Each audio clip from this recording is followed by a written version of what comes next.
KPMG otsustas stipendiumi välja anda. Äriettevõttena loomulikult ei maksa siin üldse keerutada või salata,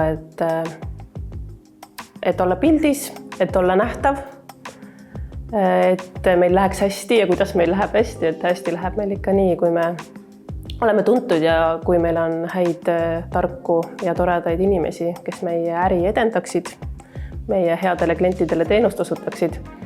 Aga teistpidi loomulikult ka laiemalt, et tähtsustada kõrghariduse omandamist üldse, et see abistaks siis tudengeid nende õpingutes ja edendaks Eesti majandust edasi. KPMG jaoks on see üks osa meie tööandja brändingust või kogu sellest tegevusest. Ja ma arvan, et eks ta muudab sedapidi, et tänane tudeng võib olla ju homne klient ja teistpidi see suurendab tuntust siis nii tudengite seas kui ka tegelikult ülikooli silmis, eks ole. Et meie teeme siis ülikoolidega või siis ka TalTechiga koostööd siis laiemalt kui ainult stipendiumi väljaandmine. Et seal on erinevaid võimalusi olla siis praktikajuhendajaks või saata meie töötajaid sinna külalislektoriteks. Et see kõik moodustab sellise ühtse terviku, aga teisalt kui mitte alati oodata midagi vastu, siis ma usun, et võib olla neid üllatusmomente veelgi ja veelgi ettevõtetele. Et teha siis head, ootamata midagi vastu.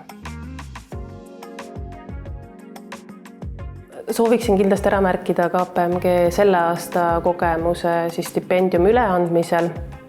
Et ma arvan, et kindlasti tasuks alatähtsustada seda rõõmu, mida sa näed ka seal aktusel, kui need tudengid siis stipendiumid kätte saavad.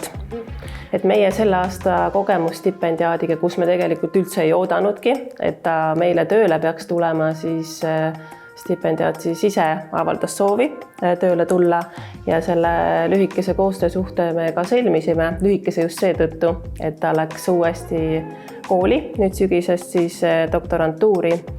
Ja see vastastikune kogemus oli nii tore, et mõlemapoolselt me tundsime, et see koostöösuhe võiks siis sügisel jätkata. Ta sai paljude meie töötajate lemmikuks ja me tõesti väga-väga ootame teda ka tulevikus tagasi.